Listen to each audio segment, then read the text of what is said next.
ಅನುರಾಗ್ ಇದುವರೆಗೂ ಯಾವ ಹುಡುಗಿಯರನ್ನು ಕೂಡ ಕಣ್ಣೆತ್ತಿ ನೋಡಿರಲಿಲ್ಲ.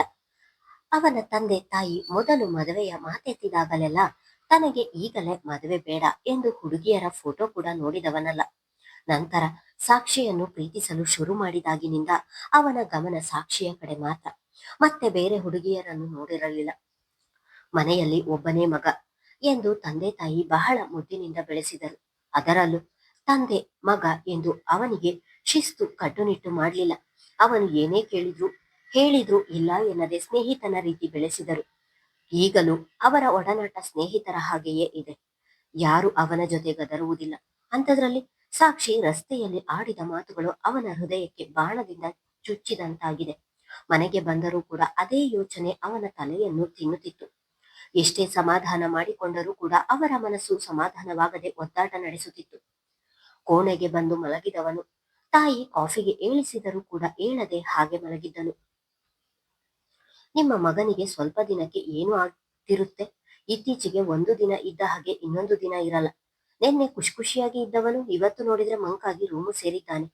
ಕಾಫಿ ಕುಡಿಬಾರೋ ಅಂದ್ರೂ ಬೇಡ ಎಂದು ಮಲಗಿದ್ದಾನೆ. ಏನಾಗಿದೆ ಇವನಿಗೆ? ಯಾಕೆ ಹೀಗೆ ಆಡ್ತಾನೆ? ನೀವಾದ್ರೂ ಏನು ಎಂದು ವಿಚಾರಿಸಬಾರದಾ? ನೀವಂತೂ ಅವನನ್ನು ಏನೂ ಕೇಳುವುದಿಲ್ಲ. ಅದ್ಯಾವುದೋ ಹುಡುಗಿ ಲವ್ ಮಾಡ್ತಿದ್ದೀನಿ ಅಂದ. ಇಷ್ಟರಲ್ಲೇ ಅದನ್ನು ಅವಳಿಗೆ ಹೇಳ್ತೀನಿ ಅಂದ. ಅದೇನಾಯ್ತು? ಎಲ್ಲಿಯವರೆಗೆ ಬಂತು ಅಂತನಾದ್ರೂ ಕೇಳಿದ್ರೆ ನೀವೆಲ್ಲಿ ಕೇಳ್ತೀರಾ? ಅವನ ಇಷ್ಟದ ಹಾಗೆ ಎಲ್ಲವನ್ನೂ ಬಿಟ್ಟಿದ್ದೀರಾ. ಇವತ್ತು ನೋಡಿದ್ರೆ ಮಂಕಾಗಿ ಕೂತಿದ್ದಾನೆ. ಆ ಹುಡುಗಿಗೆ ವಿಷಯ ಹೇಳಿದ್ನಾ ಏನು ಎಂದು ಹೋಗಿ ಕೇಳಿ ಎಂದು ಕೋಪದಲ್ಲಿ ಹೇಳಿ ಹೊರಹೋದರು ವೈದೇಹಿ.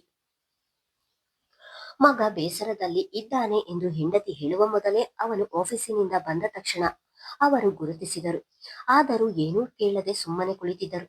ಈಗ ಹೆಂಡತಿ ಹೊರ ಹೋಗುತ್ತಿದ್ದ ಹಾಗೆ ತಾವೇ ಅವನ ಕೋಣೆಯ ಬಳಿ ಹೋದರು.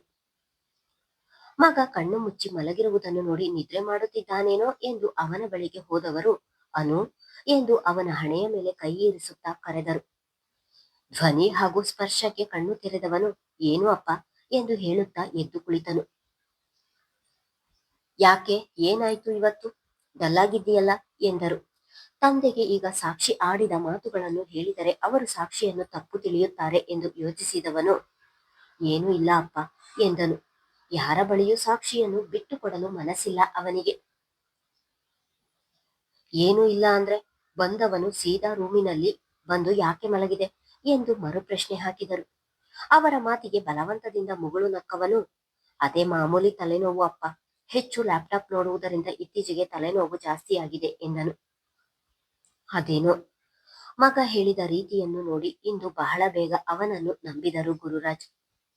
ನಿನಗೆ ಎಷ್ಟು ಸಲ ಹೇಳಿದ್ದೀನಿ ಕನ್ನಡಕ ಇಲ್ಲದೆ ಲ್ಯಾಪ್ಟಾಪ್ ಮುಂದೆ ಕೂರ್ಬೇಡ ಅಂತ. ನೀನು ನನ್ನ ಮಾತು ಕೇಳಲ್ಲ ಅಲ್ವಾ ಎಂದು ಸಣ್ಣದಾಗಿ ಗದರಿದರು. ಹಾಕ್ತೀನಿ ಅಪ್ಪ, ಹಾಗಂತ ಎನಿ ಟೈಮ್ ನನಗೆ ಸ್ಪೆಕ್ಸ್ ಹಾಕಲು ಆಗಲ್ಲ. ಏನೋ ಒಂಥರ ಆಗುತ್ತೆ. ಕೆಲಸ ಮಾಡಲು ಫ್ರೀ ಅನಿಸಲ್ಲ, ಅದಕ್ಕೆ ತೆಗೆದು ಬಿಡ್ತೀನಿ ಎಂದನು. ನಿನಗೆ ಫ್ರೀ ಅನಿಸಲ್ಲ ಎಂದು ತೆಗಿತೀಯ? ಈಗ ತಲೆನೋವು ಎಂದು ನೋವು ಅನುಭವಿಸುವುದು ನೀನೇ ತಾನೆ. ಅದಕ್ಕೆ ನಾಳೆಯಿಂದ ಕನ್ನಡಕ ತೆಗಿಬೇಡ ಎಂದರು. ತಂದೆಯ ಮಾತಿಗೆ ಸರಿ ಎಂದನು. ಇದೇನ್ ವೈದೇಹಿ ಅವರೇ, ನಾವು ಯಾವಾಗಲೂ ನಿಮ್ಮ ಮಗನ ಮದುವೆ ವಿಷಯ ಕೇಳಿದಾಗಲೆಲ್ಲ ಏನೂ ಹೇಳಲ್ಲ ನೀವು. ನಾವು ನೋಡಿ ನಮ್ಮ ಮಕ್ಕಳ ವಿಷಯ ಎಲ್ಲ ಹೇಗೆ ಹೇಳ್ತೀವಿ. ಇನ್ನು ಇವರಂತೂ ಅವರ ಸೊಸೆ ವಿಷಯ ಕೂಡ ಹೇಳುತ್ತಾರೆ. ಆದ್ರೆ ನೀವು ಮದುವೆಯ ಮಾತೆತ್ತಿದಾಗ್ಲೆಲ್ಲ ಮೌನವಾಗಿ ಆ ವಿಷಯದಿಂದ ದೂರ ಉಳಿದು ಬಿಡ್ತೀರಾ. ಯಾಕೆ, ನಿಮ್ಮ ಮಗನಿಗೆ ಹುಡುಗಿ ಸಿಕ್ತಿಲ್ವಾ? ಅಥವಾ ನಿಮ್ಮ ಮಗನೇ ಮದುವೆ ಬೇಡ ಅಂತಿದ್ದಾನ? ವೈದೇಹಿಯವರು ಅಕ್ಕಪಕ್ಕದವರ ಜೊತೆ ಸಂಜೆಯ ವೇಳೆ ವಾಕ್ ಎಂದು ಹೋದಾಗ ಅವರೆಲ್ಲ ಮಕ್ಕಳ ಮದುವೆ ವಿಷಯ ಮಾತನಾಡಿದರೆ ಇವರು ಮಾತ್ರ ಮೌನವಾಗಿರುತ್ತಿದ್ದರು. ಇಂದು ನಾಲ್ವರಲ್ಲಿ ಒಬ್ಬ ಹೆಂಗಸು ನೇರವಾಗಿಯೇ ವೈದೇಹಿಯವರನ್ನು ಕೇಳಿಬಿಟ್ಟಳು.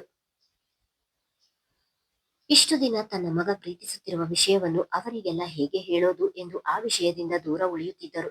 ಆದರೆ ಇಂದು ಅವರು ನೇರವಾಗಿ ಕೇಳುತ್ತಿರುವಾಗ ಹೇಳದೆ ಸುಮ್ಮನಿರಲು ಅವರಿಂದ ಆಗಲಿಲ್ಲ. ಮಗನಿಗೆ ಮದುವೆ ಮಾಡ್ಬೇಕು ಅನ್ನೋ ಆಸೆ ಯಾರಿಗೆ ಇರುವುದಿಲ್ಲ ಹೇಳಿ? ನನಗೂ ಆಸೆ ಇದೆ, ಆದ್ರೆ ಎಂದು ಅಲ್ಲಿಗೆ ಮಾತು ನಿಲ್ಲಿಸಿದರು. ಆದ್ರೆ ಏನು? ನಿಮ್ಮ ಮಗ ಕೂಡ ಒಳ್ಳೆಯ ಕೆಲಸದಿಲ್ಲದಾನೆ, ಸ್ವಂತ ಮನೆ ಇದೆ, ಜೀವನಕ್ಕೆ ಏನು ತೊಂದರೆ ಇಲ್ಲ. ಹೆಣ್ಣು ಕೊಡುವವರಿಗೇನು ನಾ ಮುಂದು ತಾ ಮುಂದು ಎಂದು ಬರ್ತಾರೆ. ಮತ್ಯಾಕೆ ಹೀಗೆ ತಡ ಮಾಡ್ತಿದ್ದೀರಾ ಎಂದರು ಇನ್ನೊಬ್ಬರು. ತಡ ಅಂತ ಅಲ್ಲ, ನನ್ನ ಮಗ ಒಪ್ಪಿದ್ರೆ ನಾಳೆ ಮದುವೆ ಮಾಡಲು ತಯಾರಿದ್ದೀವಿ. ಆದ್ರೆ ಅವನು ಒಂದು ಹುಡುಗಿಯನ್ನು ಇಷ್ಟಪಡುತ್ತಿದ್ದಾನಂತೆ, ಅದಕ್ಕೆ ನಿಧಾನವಾಗ್ತಿದೆ ಎಂದು ತಡೆದು ನುಡಿದರು. ಹೋ ಎಲ್ಲರೂ ಒಮ್ಮೆಲೆ ಉದ್ಗಾರ ಹೊರಡಿಸಿದರು. ಅದಕ್ಕೆ ಮದುವೆ ವಿಷಯ ಮಾತನಾಡಿದಾಗಲೆಲ್ಲ ನೀವು ಸೈಲೆಂಟ್ ಆಗ್ತಿದ್ರಿ.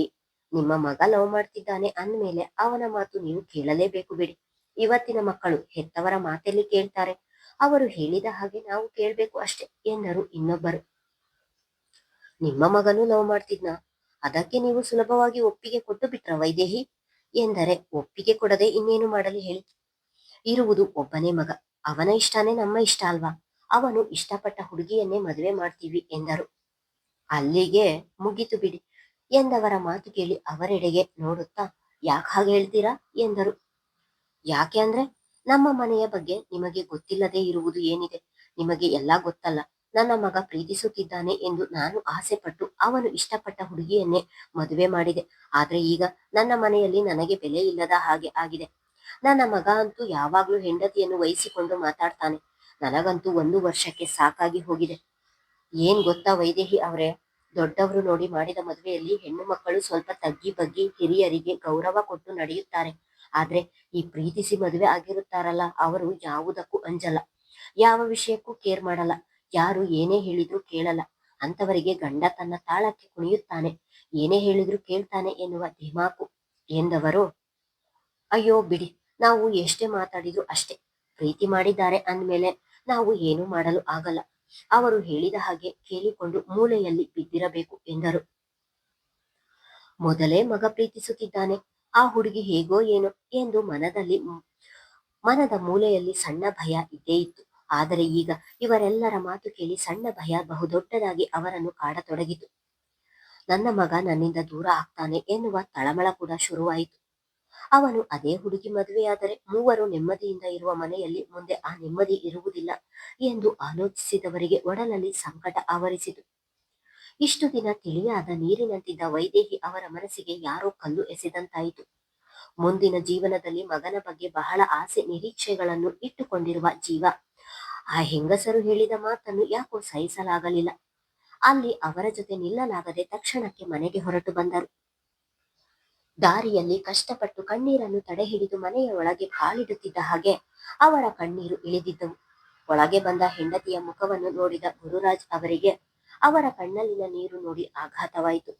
ಕುಳಿತಲ್ಲಿಂದ ಎದ್ದು ನಿಂತವರು, ವೈದು ಏನಾಯ್ತು, ಯಾಕೆ ಅಳ್ತಾ ಇದ್ದೀಯಾ ಎಂದು ಅವರ ಬಳಿಗೆ ಬಂದು ಹೇಳಿದರು. ಏನಾಯ್ತು ಎಂದು ನನ್ನನ್ನು ಕೇಳ್ತಿದ್ದೀರಾ, ಎಲ್ಲವೂ ನಿಮ್ಮಿಂದಲೇ ಆಗಿದ್ದು ಎಂದರು. ಹೆಂಡತಿ ಯಾಕೆ ಹೀಗೆ ಹೇಳುತ್ತಿದ್ದಾಳೆ ಎಂದು ತಿಳಿಯದೆ ಆಘಾತವಾದಂತೆ ನಿಂತವರು, ಏನು ಹೇಳ್ತಿದ್ದೀಯ ವೈದು, ನನ್ನಿಂದಲೇ ಅಂದ್ರೆ ಏನು, ನನ್ನಿಂದ ನೀನು ಅಳುತ್ತಿದ್ದೀಯಾ, ನಾನೇನು ಮಾಡಿದೆ ನಿನಗೆ ಎಂದರು. ಏನು ಮಾಡಿದೆ ಎಂದು ಈಗ ಕೇಳ್ತಿದ್ದೀರಾ, ಅವನು ಯಾವಳನ್ನೋ ಪ್ರೀತಿಸುತ್ತಿದ್ದೇನೆ ಎಂದು ಬಂದು ಹೇಳಿದ ತಕ್ಷಣ ಅವನಿಗೆ ಬೈದು ಬುದ್ಧಿ ಹೇಳುವುದು ಬಿಟ್ಟು ಅವನ ತಾಳಕ್ಕೆ ಕುಣಿತಿದ್ದೀರಲ್ಲ ನೀವು ಎಂದರು ಅದೇ ಕೋಪದಲ್ಲಿ.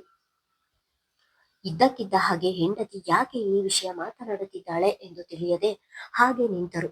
ಅಷ್ಟರಲ್ಲಿ ನಡುಮನೆಯಲ್ಲಿ ತಾಯಿಯ ಜೋರು ಜೋರು ಮಾತು ಕೇಳಿ ಮಲಗಿದ್ದವನು ಎದ್ದು ಅಲ್ಲಿಗೆ ಬಂದನು ಅನುರಾಗ್. ತಾಯಿ ಅಳುತ್ತಿರುವುದನ್ನು ನೋಡಿ ಅವನು ಕೂಡ ಗಾಬರಿಯಾಗಿ ಅವರ ಬಳಿಗೆ ಬಂದು, ಅಮ್ಮ ಏನಾಯ್ತು ಎಂದನು. ಇನ್ನೇನಾಗ್ಬೇಕು, ಅಪ್ಪ ಮಗ ಇಬ್ರು ಸೇರಿ ನನ್ನ ತಲೆಯ ಮೇಲೆ ಕಲ್ಲು ಚಪ್ಪಡಿ ಎಳಿತಿದ್ದೀರಲ್ಲ, ನನ್ನ ಮಾತನ್ನು ಈ ಮನೆಯಲ್ಲಿ ಯಾರು ಕೇಳುತ್ತಾರೆ ಹೇಳು. ಆ ಹುಡುಗಿಯನ್ನು ಪ್ರೀತಿಸುವುದು ಬೇಡ, ನಾವೇ ನಮ್ಮ ಮನೆಗೆ ಹೊಂದಿಕೊಳ್ಳುವಂತಹ ಸಂಪ್ರದಾಯಸ್ಥ ಮನೆಯ ಹುಡುಗಿ ನೋಡಿ ಮದುವೆ ಮಾಡ್ತೀವಿ ಅಂದ್ರು ನೀನು ನಮ್ಮ ಮಾತೆಲ್ಲಿ ಕೇಳ್ತೀಯ. ಈಗಾಗ್ಲೇ ನಿನಗೆ ನಮಗಿಂತ ಆ ಹುಡುಗಿಯೇ ಹೆಚ್ಚಾಗಿದ್ದಾಳೆ. ಈ ಮನೆಯಲ್ಲಿ ನನ್ನ ಮಾತಿಗೆ ಕಿಂಚಿತ್ತಾದ್ರೂ ಬೆಲೆ ಇಲ್ಲ. ಹಾಗೆ ನನ್ನ ಮಾತಿಗೆ ಬೆಲೆ ಕೊಟ್ಟಿದ್ದರೆ ಇವತ್ತು ನಾನು ಇಷ್ಟು ನೋವು ಪಡುವ ಪರಿಸ್ಥಿತಿ ಬರುತ್ತಿರಲಿಲ್ಲ ಎಂದು ಒಂದೇ ಸಮ ಅಳುತ್ತಲೇ ಹೇಳಿದರು. ವೈದೇಹಿಯವರು ಯಾಕೆ ಹೀಗೆ ಮಾತನಾಡುತ್ತಿದ್ದಾರೆ ಎಂದು ಅಪ್ಪ ಮಗ ಇಬ್ಬರಿಗೂ ತಿಳಿಯದೆ ಬಿಟ್ಟ ಕಣ್ಣು ಬಿಟ್ಟ ಹಾಗೆ ಅವರನ್ನೇ ನೋಡುತ್ತಿದ್ದರು. ಅಮ್ಮ, ನಿನ್ ಮಾತು ನಾನು ಯಾವಾಗ ಕೇಳಿಲ್ಲ, ಇವತ್ತು ಯಾಕೆ ಹೀಗೆಲ್ಲ ಒಗಟಿನ ಹಾಗೆ ಮಾತಾಡ್ತಿದ್ದೀಯ, ಈಗ ಅಳುವಂತದ್ದು ಏನಾಯ್ತು ಎಂದವನು ತನ್ನ ತಂದೆಯ ಕಡೆ ತಿರುಗಿ, ಅಪ್ಪ ಅಮ್ಮನಿಗೆ ಏನಾಯ್ತು, ಯಾಕೆ ಹೀಗೆ ಮಾತನಾಡುತ್ತಾ ಅಳುತ್ತಿದ್ದಾರೆ ಎಂದನು. ನನಗೂ ಗೊತ್ತಿಲ್ಲ ಕಣೋ, ನಾನು ಕೂಡ ಇಲ್ಲಿಯೇ ಕುಳಿತಿದ್ದೇನೆ, ಹೊರಗಿನಿಂದ ಬರುವಾಗಲೇ ಅಳುತ್ತಾ ಬಂದಳು, ಕೇಳಿದ್ರೆ ಈ ರೀತಿ ಮಾತಾಡ್ತಿದ್ದಾಳೆ ಎಂದವರು. ವೈದೇಹಿ ಏನಾಗಿದೆ ನಿನಗೆ, ಅದೇನು ಎಂದು ಬಿಡಿಸಿ ಹೇಳು ಎಂದು ಗದರುತ್ತಿದ್ದ ಹಾಗೆ, ಹುಚ್ಚು ಹಿಡಿದಿದೆ ಎಂದು ಕೂಗಿದರು ವೈದೇಹಿ. ಮುಂದುವರಿಯುವುದು. ಧನ್ಯವಾದಗಳು.